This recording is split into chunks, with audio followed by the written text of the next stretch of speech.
Today, in the subject of the manufacturing technology, we discuss about the failure of the cutting tool and the tool life.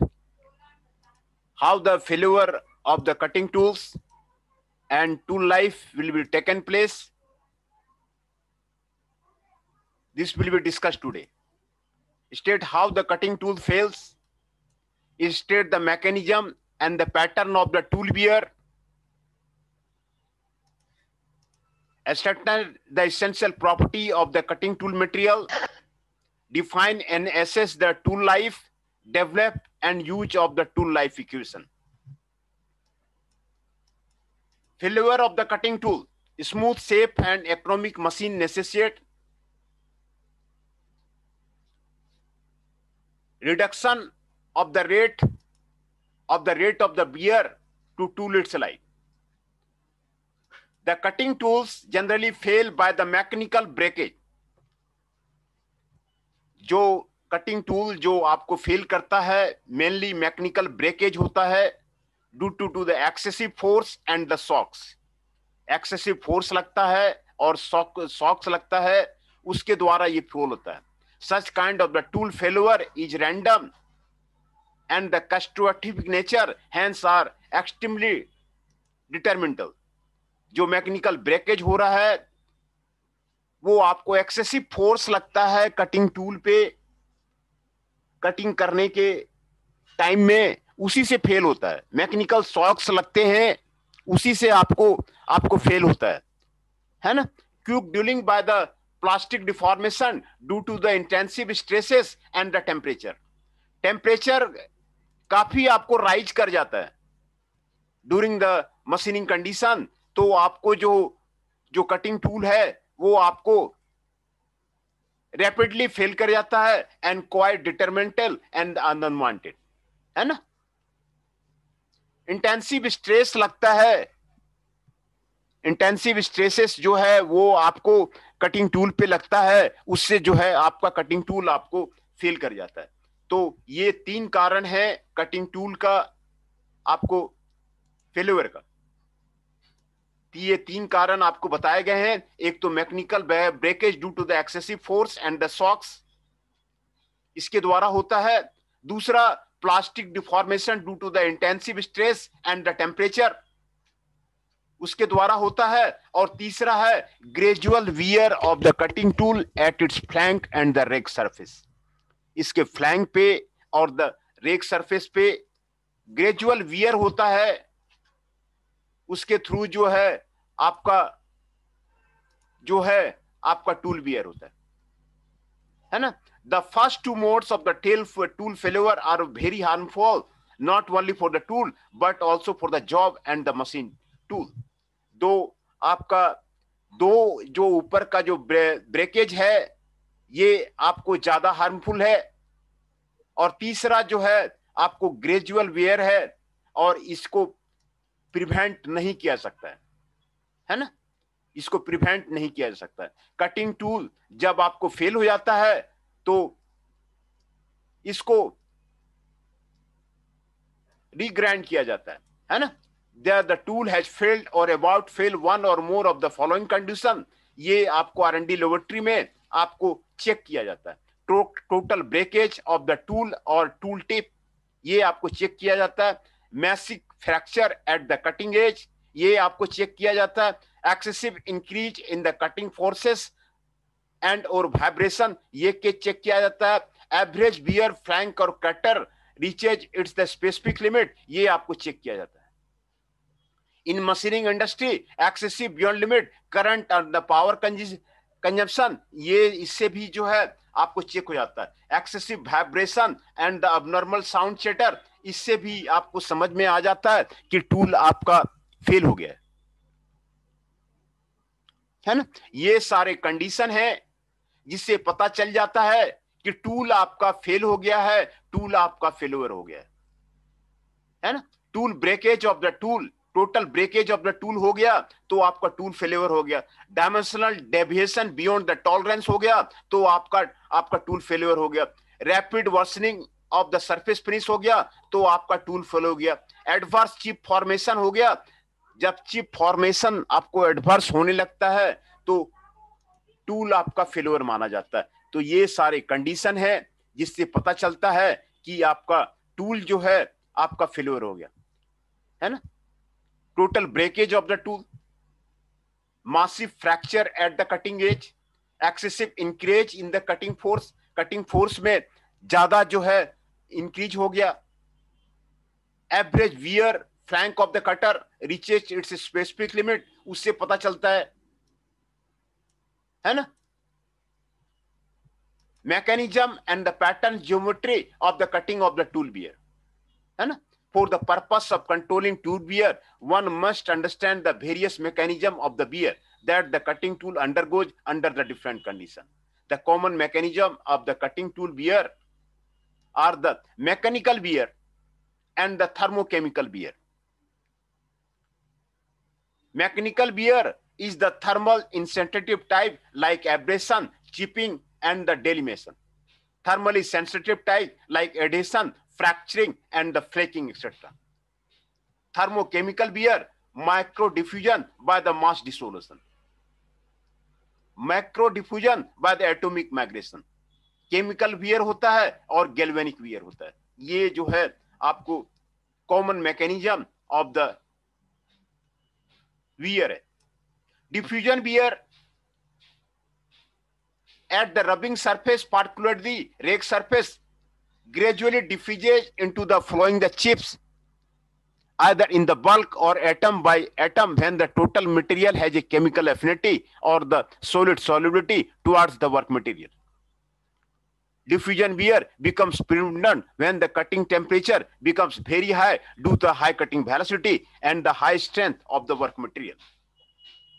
Chemical wear leading to the damage like growing wear may occur if the tool material is not enough chemically stable against the work material or the atmospheric causes, है ना। तो ये आपको wear किस तरह होता है यहां पर आपको दिखाया गया है। ये आपको प्रिंसिपल फ्लैंक है, टूल का फ्लैंक है, ये आपको नॉच है, ये आपको दिखाया गया है। ये आपको क्रेटर वियर है, आपको यहां पर आपको दिखाया गया है। ये आपको ग्रूविंग वियर है, ये आपको दिखाया गया है। और ये आपको रेक फेस है, ये आपको दिखाया गया है। ये एक्जुलर फ्लैंक है, ये आपको दिखाया गया है। ये सेक्शन ए आपको दिखाया गया है ना। Geometry and major features of the wear of the turning tools आपको यहां पर दिखाया गया है ना। The usual pattern or geometry of the weir turning and the face milling inserts are typically shown in the figure. यहां पर आपको वियर हो गया है, ये आपको वियर का पोर्शन है, ये आपको यहां पर आपको दिखाया गया है ना। इसी को टूल फेल्यूर कहते हैं, इसी को टूल वियर कहते हैं। टूल वियर यहां पर आपको यहां पर दिखाया जा रहा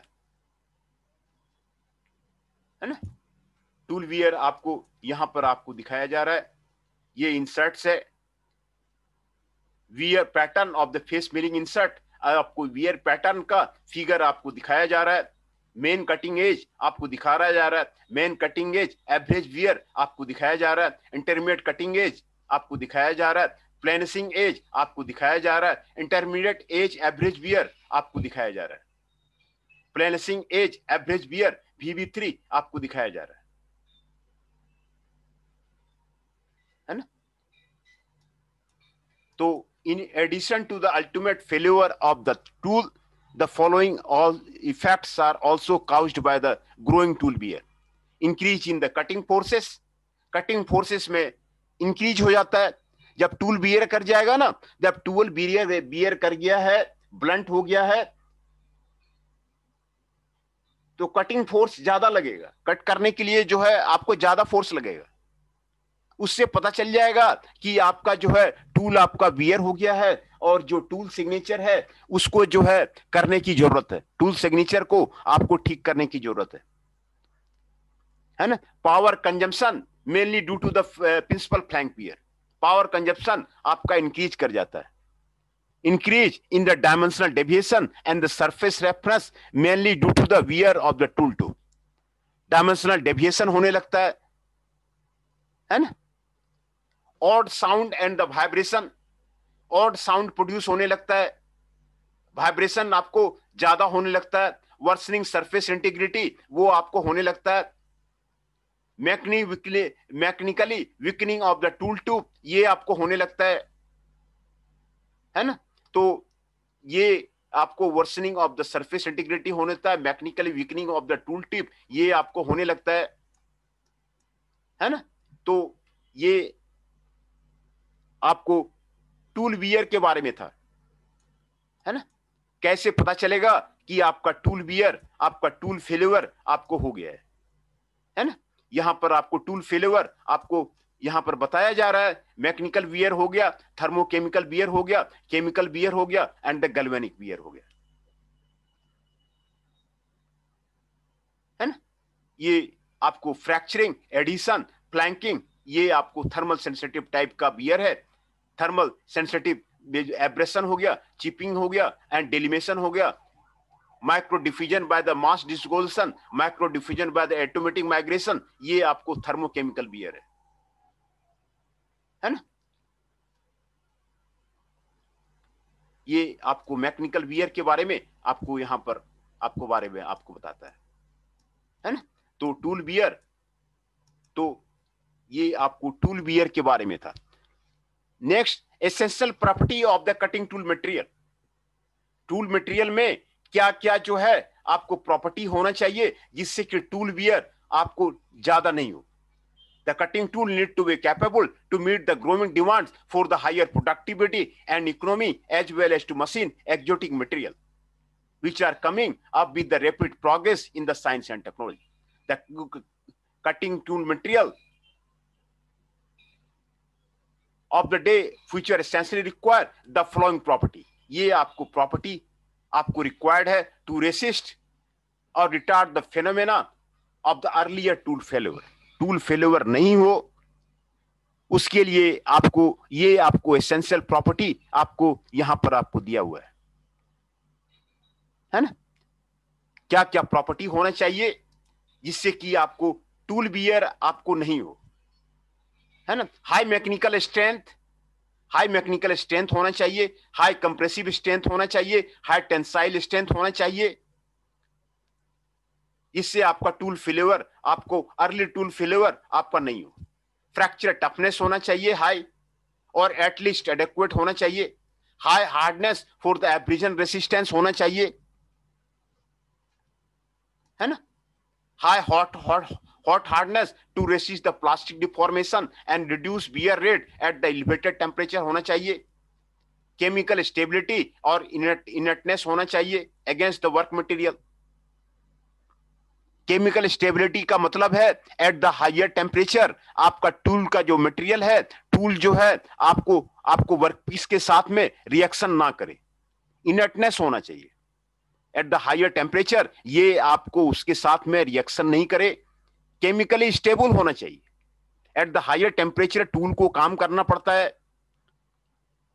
तो आपको केमिकली स्टेबल होना चाहिए। Inertness against the work material, work material के साथ में रिएक्शन ना करे, एटमॉस्फेरिक गैसेस के साथ में काम नहीं करे, कटिंग फ्लूइड्स के साथ में आपको रिएक्शन नहीं करे, है ना। तो ये होना चाहिए। Resistance to adhesion and the diffusion होना चाहिए, एडिशन से आपको रेसिस्टेंस होना चाहिए और रेसिस्टेंट टू डिफ्यूजन होना चाहिए, है ना। तो ये प्रॉपर्टी आपको टूल में होना चाहिए, टूल मटेरियल जिससे कि जो है उसमें वियर नहीं हो।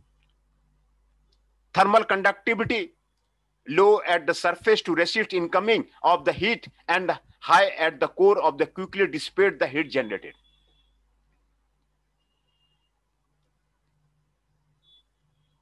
Resist to incoming heat को resist करना चाहिए and quickly dissipate the heat entered, जो heat उसमें enter हो गया है उसको quickly dissipate करना चाहिए।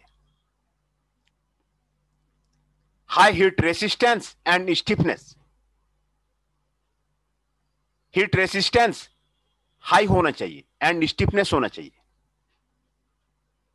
मैन्युफैक्चरेबिलिटी होनी चाहिए, मैन्युफैक्चरेबिलिटी का मतलब है इजीली मैन्युफैक्चरेबल, इजीली उसको बनाया जा सके, इजीली उसको मैन्युफैक्चर किया जा सकते, एंड द अवेलेबल होना चाहिए, एंड द लो कॉस्ट होना चाहिए, है ना, लो कॉस्ट होना चाहिए, इजीली अवेलेबल होना चाहिए. These are the essential property of the cutting tool material. These are the essential property of the cutting tool material. ये आपको कटिंग टूल मटेरियल होना चाहिए so that the early tool failure आपको नहीं हो, है ना. तो दूसरा, tool life. The tool life generally indicates the amount of the satisfactory performance or the service rendered by a fresh tool or cutting point till it is declared failed. This is the tool life. Definition of the tool life. Tool life generally indicates the amount of the satisfactory performance or service rendered by a fresh tool or a cutting point till it declared failed. Tool life is defined in the two ways. In R&D, actual machining time period by which a fresh cutting tool or satisfactory work after which it needs replacement or the reconditioning, है ना. Tool life का मतलब है actual machining time period by which a fresh cutting tool or point satisfactory works after which it needs replacement or the reconditioning. The modern tools hardly fails permanently or abruptly by the mechanical breakage. Those fail mostly by the wearing process which systematically grow slowly with the machining time. In that case, the tool life means the span of the actual machining time by which a fresh tool can work before the attaining the specific limit of the tool wear, है ना. ये आपको tool life का आपको मतलब है. Tool life means the span of the actual machining time by which a fresh tool can work before attaining the specified limit of the tool wear. Tool wear होने के पहले जो मशीनिंग टाइम है वो आपको गेन करता है, वो आपको टूल लाइफ कहलाता है. Tool life is decided by the machining time till the flank wear, है ना. Tool life is decided by the machining time till the flank wear.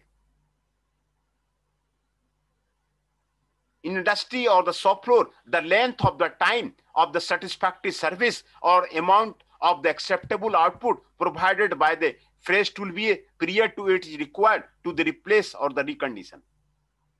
Industry or the shop floor, है ना. Assessment of the tool life, कैसे जो है आपको tool life को assess करेंगे. For R&D purpose, tool life is always assessed or expressed by the span of the machining time in minutes. Minutes में आपको एक्सप्रेस किया जाता है. Whereas in industry, beside machining time in minutes, some other means are also used to assess the tool life, depending upon the situation, such as number of pieces of the work machine. कितने number of the pieces आपको machine किए गए हैं. Total volume of the material removed, कितना जो है volume of material remove किया गया है. टोटल लेंथ ऑफ कट कितना किया गया है. टूल लाइफ इससे भी जो है एसेस किया जाता है.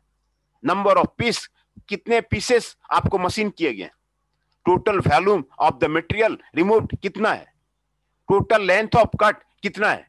इससे भी जो है आपको एसेस किया जाता है ना. Assessment of the tool life इसके आधार पर भी आपको होता है ना. उसके आधार पे भी जो है आपको टूल लाइफ का असेसमेंट होता है.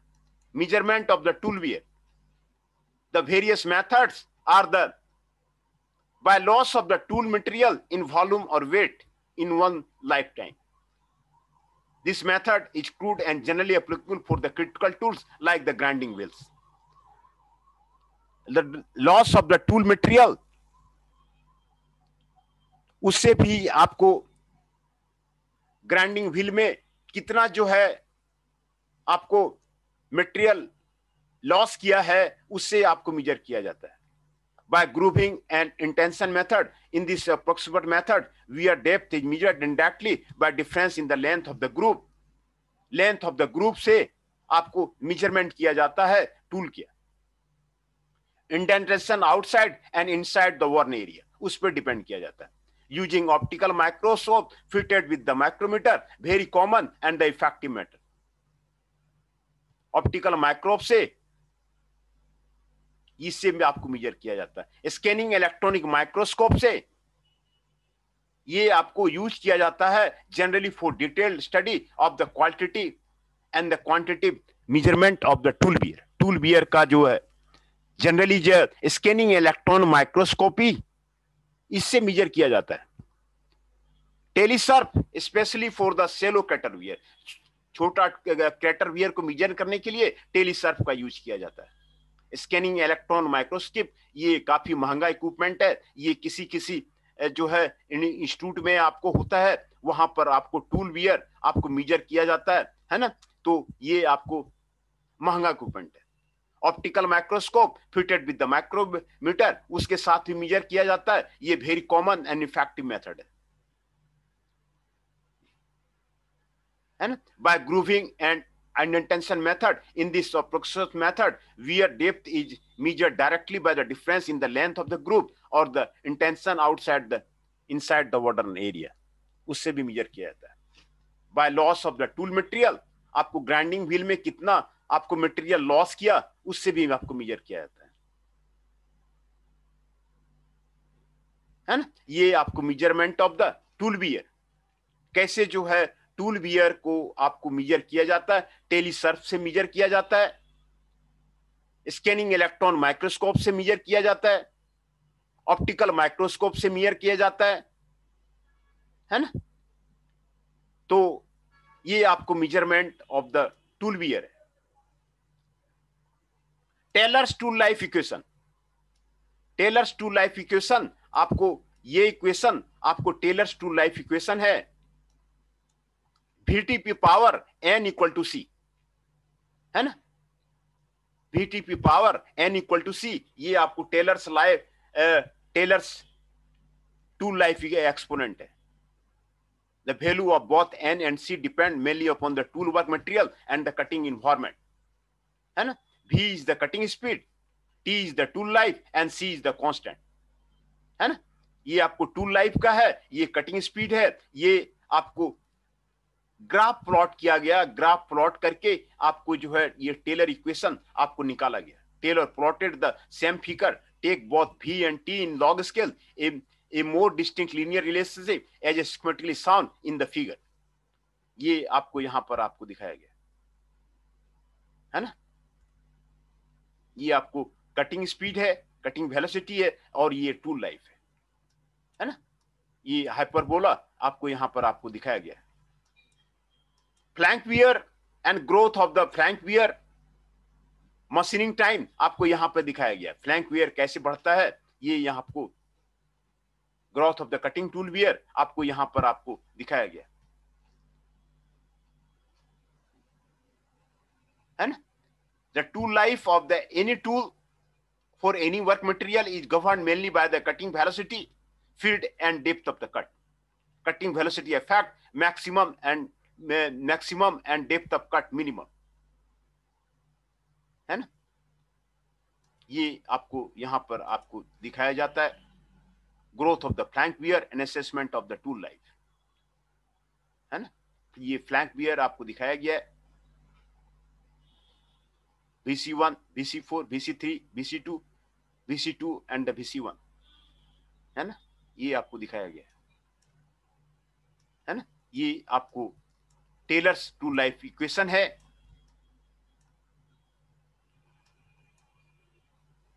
और टेलर्स टूल लाइफ इक्वेशन का आपको यहां पर न्यूमेरिकल आपको यहां पर बताया गया है। If in turning a steel rod by the given cutting tool, material and geometry at a given machining condition under a given environment, cutting fluid application, the tool life decreases from 80 minutes to the 20 minutes due to increase in the cutting velocity, VC, from the 60 meter per minute to the 120 meter per minute. Then at what cutting velocity, the life of the tool under the same condition and environment will be 40 minutes. Assuming Taylor's tool life equation, VTN equal to C.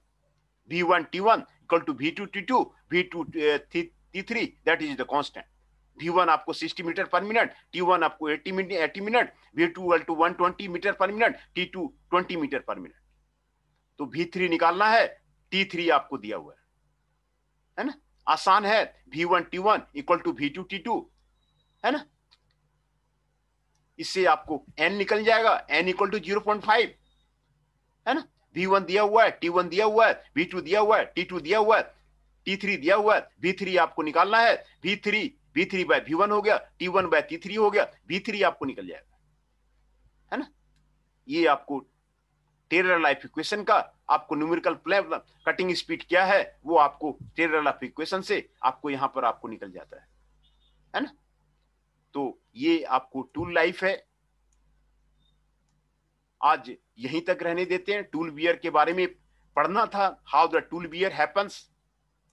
तो measurement of the tool wear, कैसे measurement करते हैं tool wear को, assessment of the tool life कैसे करते हैं, number of pieces of the work machine, total volume of material remove, total length of the cut, है ना। ये आपको टूल बियर के बारे में, टूल लाइफ का क्या डिफिनेशन है, कैसे टूल लाइफ आपको मेजर किया जाता है ना। Tool life means the span of the actual machining time why which a fresh tool can work before the attaining the specified limit of the tool wear, है ना।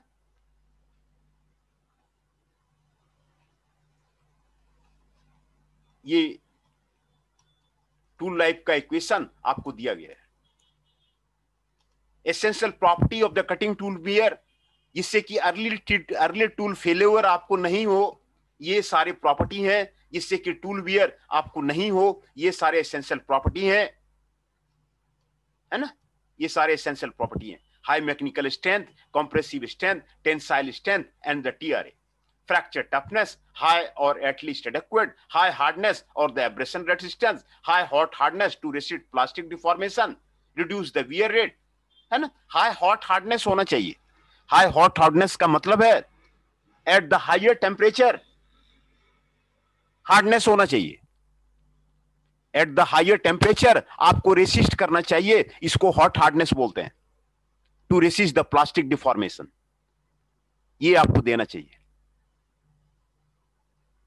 Chemical stability होना चाहिए और इनर्टनेस होना चाहिए अगेंस्ट द वर्क मटेरियल, आपको ये होना चाहिए। Resistance to adhesion and the diffusion होना चाहिए, ये आपको यहां पे होना चाहिए। फ्रैक्चर टफनेस होना चाहिए।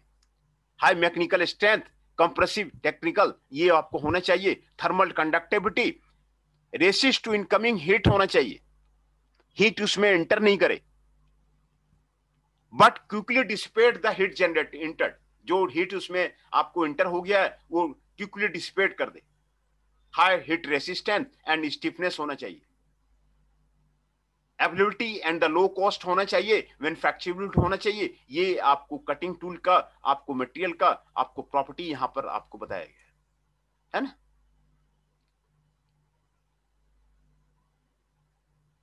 टूल बियर से क्या इफेक्ट होते हैं यहां पर आपको बताया जा रहा है। अल्टीमेट टूल फेल्योर से क्या क्या इफेक्ट होते हैं ये आपको यहां पर आपको बताया जाता है। Increase in the cutting forces, cutting forces आपका इंक्रीज हो जाता है। पावर कंजम्पशन आपका इंक्रीज हो जाता है, mainly due to the principal flank wear. Power consumption, cutting forces आपका इंक्रीज हो जाता है। Increase in the dimensional deviation, आपको डायमेंशनल डेविएशन आपको बढ़ जाता है।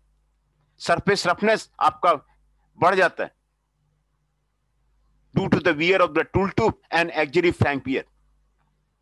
ऑड साउंड आने लगता है एंड वाइब्रेशन आने लगता है, ऑड साउंड एंड वाइब्रेशन आने लगता है। वर्सनिंग सरफेस इंटीग्रिटी वो आपको आने लगता है, वर्सनिंग सरफेस इंटीग्रिटी वो आपको आने लगता है। Mechanically weakening of the tool tip, आपको ये आपको होने लगता है, आपको सरफेस इंटीग्रिटी वर्सन हो जाता है, ओड साउंड आने लगता है, वाइब्रेशन आने लगता है ना। तो ये आपको इफेक्ट है caused by the growing tool wear, growing tool wears का आपको ये आपको cause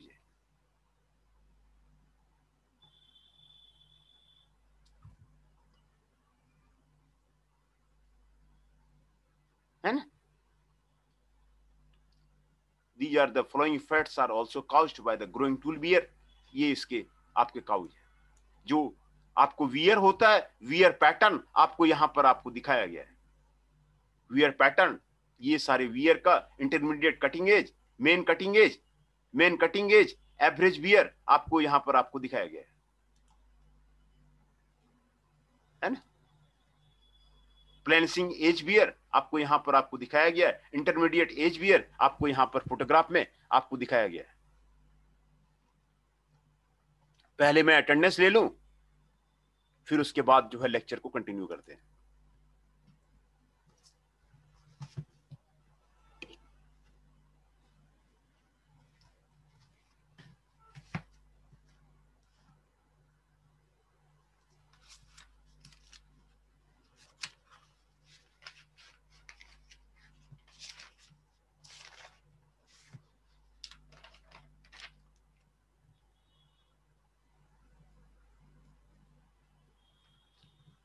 thirty 39 Raunak Kumar ji is present.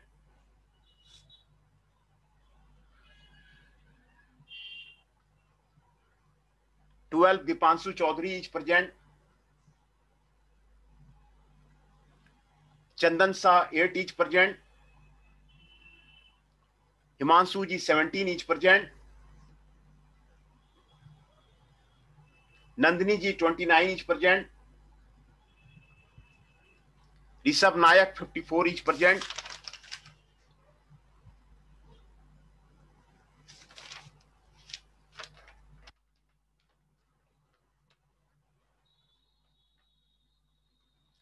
Shekhar ji 41 is present. Abhishek Kumar Dubey ji 2 is present. Ankit Sharma ji 6 is present.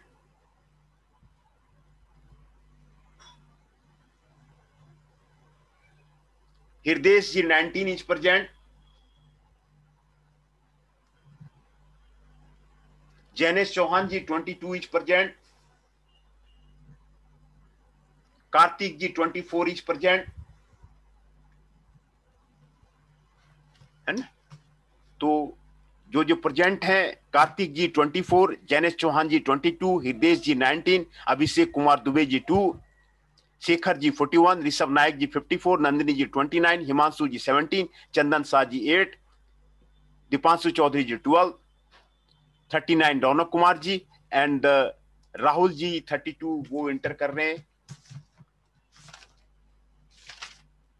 Rahul ji 32 वो भी प्रेजेंट है।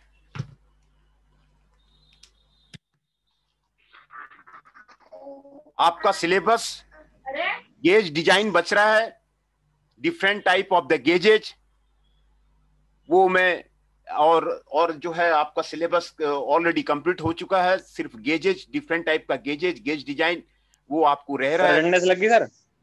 हाँ, आपका क्या नाम है? राहुल। हाँ, राहुल का लगा दिया मैंने, राहुल जी का लगा दिया, ठीक है। 32 का लगा दिया। तो हाँ, तो सिलेबस आपका कंप्लीट हो गया। कहीं पे आपको किसी को भी कोई दिक्कत है तो आप हमें फोन से कांटेक्ट करके, मेल करके आप हमें जानकारी ले सकते हैं, है ना। तो आपको लेक्चर वीडियो भेज दिया गया है, इसीलिए आपको दिक्कत नहीं होगी। आप उसको देख करके आप उसको चेक कर सकते हैं कि कहां पर आपको दिक्कत हो रही है, इसीलिए आपको कहीं भी आपको दिक्कत नहीं होगी, है ना। तो ये 23 तक जो है आपको क्लास लेने के लिए बोला जा रहा है। कल आपका सिलेबस खत्म कर देंगे, फिर 23 तक आपका एक दो टॉपिक आपको रिवाइज कर देंगे, रिवीजन कर देंगे, है ना।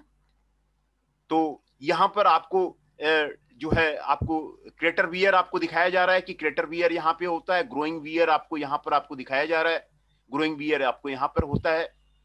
और फ्लैंक वियर आपको प्रिंसिपल फ्लैंक पे आपको यहां पर होता है, वो आपको दिखाया जा रहा है। फ्लैंक वियर आपको दिखाया जा रहा है ना। ये आपको नोचेज, आपको क्रेटर वियर, आपको रेक फेस आपको यहां पे दिखाया जा रहा है ना। ये आपको यहां पर आपको दिखाया जा रहा है ना।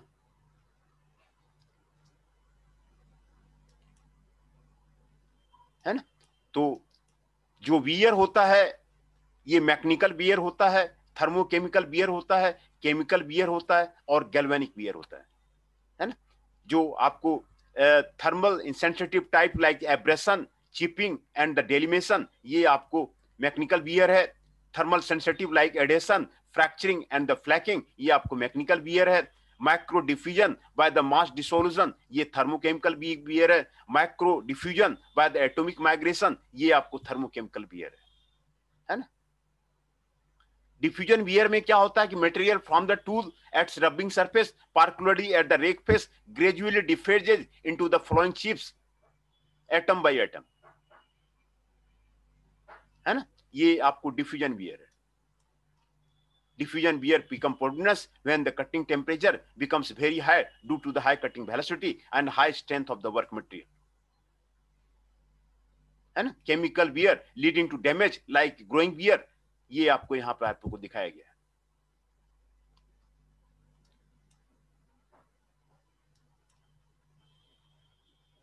है ना। जो आपको टूल फेल्योर है, cutting tool mainly fail by the mechanical breakage, mechanical breakage से आपको फेल करता है due to the excessive forces and the shocks. Excessive mechanical shocks लगता है, एक्सेसिव फोर्सेस लगता है, उससे आपको ब्रेकेज करता है ना। Such kind of the failure is the random and are extremely detrimental, इसको आप डिटरमाइन नहीं कर सकते हैं कब ये फेल करेगा। इसको मैकेनिकल ब्रेकेज से आपको फेल होता है। दूसरा, आपको plastic deformation due to the intensive stresses के द्वारा फेल होता है, टेम्परेचर के द्वारा फेल होता है, हाई टेम्परेचर के द्वारा फेल होता है, इंटेंसिव स्ट्रेसेस के द्वारा आपको फेल होता है। This type of the failure also occurs rapidly and are quite detrimental and the unwanted, है ना। इंटेंसिव स्ट्रेस लगता है और टेम्परेचर लगता है, उससे आपको फेल होता है। Gradual wear of the cutting tool its flank and the rake surface. Gradual wear आपको कटिंग टूल पे, आपको इसके फ्लैंक पे और रेक सरफेस पे होता है, उससे आपको फेल होता है। ग्रेजुअल वियर धीरे धीरे जो है फ्लैंक वियर कर जाता है, रेक सरफेस वियर कर जाता है ना। ये आपको ग्रेजुअल वियर है। Gradual wear can not be prevented, gradual wear को आप जो है प्रिवेंट आप नहीं कर सकते हैं, है ना। और जो पहले टू टाइप का जो फेल्योर है वो आपको हार्मफुल है for the job and the machine tool. Machine breakage कर जाता है, अचानक आपको ब्रेक कर जाता है ना। ये आपको failure of the cutting tool है। इसी के बारे में आज how the tool get failure, how the tool wear, उसी के बारे में आज स्टडी कर लें। ये आपको कटिंग टूल वियर है, कितने तरह का आपको वियर होता है। ये आपको geometry and major features of the turning tools आपको यहाँ पर प्रिंसिपल फ्लैंक दिखाया गया है। ये आपको फ्लैंक वियर आपको दिखाया गया है ना। ये आपको ये वियर दिखाया गया है, केटी आपको वियर दिखाया गया है, केबी केएम ये सारा वियर दिखाया गया है। ये टूल का आपको पॉइंट का आपको वियर दिखाया गया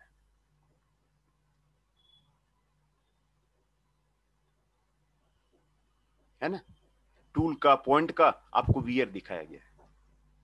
ये आपको क्रेटर वियर है, ये आपको ग्रूविंग वियर है, ये आपको रेक सरफेस है ना। ये आपको फ्लैंक वियर दिखाया गया, ये प्रिंसिपल फ्लैंक दिखाया गया, ये आपको दिखाया गया। Wear photographic view of the wear pattern of A turning tool insert, ये आपको यहां पर आपको दिखाया गया है। फोटोग्राफिक व्यू ये आपको यहां पर दिखाया गया है ना। फोटोग्राफिक व्यू वियर का आपको यहां पर दिखाया गया है। Actual V and the wear pattern of the tool wear आपको यहां पर दिखाया गया है। टूल वियर का क्या क्या इफेक्ट है वो यहां पर आपको बताया गया है। Increase in the cutting force, cutting force बढ़ जाता है जब टूल वियर कर लेगा ना, तो आपको कटिंग फोर्स ज्यादा लगेगा। जब आपका वियर हो जाएगा, आपका रेक नोज वगैरह जो है आपको वियर कर जाएगा, एब्रेशन वियर हो जाएगा, फ्लैंक सरफेस वियर हो जाएगा, तो आपको कटिंग फोर्सेस आपको ज्यादा लगेगा, पावर कंजप्शन आपको ज्यादा लगेगा, है ना। दूसरा, डायमेंशनल डेविएशन ज्यादा होगा, जब कटिंग करेंगे तो डायमेंशन में डेविएशन होगा, है ना। ऑड साउंड होगा एंड वाइब्रेशन होगा।